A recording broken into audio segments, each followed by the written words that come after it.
मेरी पत्नी ने कुछ दिनों पहले घर की छत पर कुछ गमले रखवा दिए और एक छोटा सा बगीचा बना लिया। पिछले दिनों मैं छत पर गया तो ये देखकर हैरान रह गया कि कई गमलों में फूल खिल गए हैं।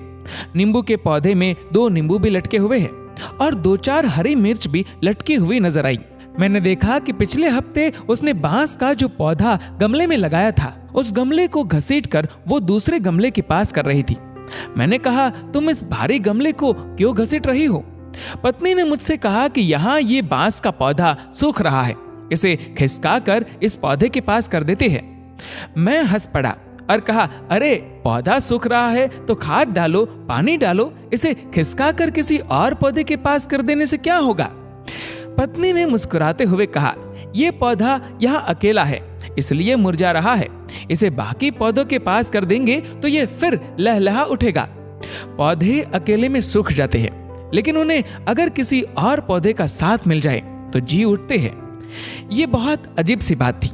एक एक करके कई तस्वीरें मेरी आंखों के आगे बनती चली गई। माँ की मौत के बाद पिताजी कैसे एक ही रात में बहुत बूढ़े हो गए थे। हालांकि माँ के जाने के बाद 16 साल तक वो रहे, लेकिन सूखते हुए पौधे की तरह। माँ के रहते हुए जिस पिता को मैंने कभी उदास नहीं देखा था, वो माँ के जाने के बाद खामोश से हो गए थे। मुझे पत्नी के विश्वास पर पूरा विश्वास हो रहा था। लग रहा था कि सचमुच पौधे अकेले में सूख जाते होंगे। बचपन में मैं एक बार बाजार से एक छोटी सी रंगीन मछली खरीद कर लाया था और उसे शीशे के जार में पानी भरकर रख दिया था। मछली सारा दिन गुमसुम रही। मैंने उसके लिए खाना भी डाला, लेकिन वो चुपचाप इधर उधर पानी में अनमनासा घूमती रही। सारा खाना जार की तला में जाकर बैठ गया। मछली ने कुछ नहीं खाया। 2 दिनों तक वो ऐसे ही रही और एक सुबह मैंने देखा कि वो पानी की सतह पर उल्टी पड़ी थी। आज मुझे घर में पाली वो छोटी सी मछली याद आ रही थी। बचपन में किसी ने मुझे ये नहीं बताया था। अगर मालूम होता तो कम से कम 2-3 या ढेर सारी मछलियां खरीद लाता और मेरी वो प्यारी मछली यूं तन्हा न मर जाती।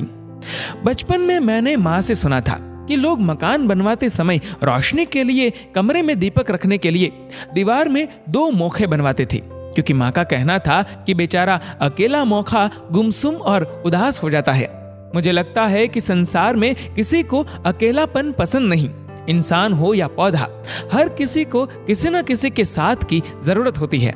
आप अपने आसपास झांके, अगर कहीं कोई अकेला दिखे तो उसे अपना साथ दीजिए, उसे मुरझाने से बचाइए। अगर आप अकेले हो तो आप भी किसी का साथ लीजिए, आप खुद को भी मुरझाने से रोकिए। अकेलापन संसार में सबसे बड़ी सजा है। गमले के पौधे को तो हाथ से खींचकर एक दूसरे पौधे के पास किया जा सकता है, लेकिन किसी शख्स को करीब लाने के लिए जरूरत होती है रिश्तों को समझने की, सहेजने की और समेटने की। दोस्तों, इस वीडियो को लेकर आपकी क्या राय है, नीचे कमेंट करके जरूर बताएगा। और अगर आपको वीडियो अच्छा लगा हो तो इस वीडियो को लाइक करेगा, शेयर करेगा ज्यादा से ज्यादा लोगों तक, और ऐसे ही और भी इंस्पिरेशनल वीडियोस के लिए सब्सक्राइब करें हमारे यूट्यूब चैनल को और फेसबुक पर फॉलो करें हमारे पेज को। धन्यवाद।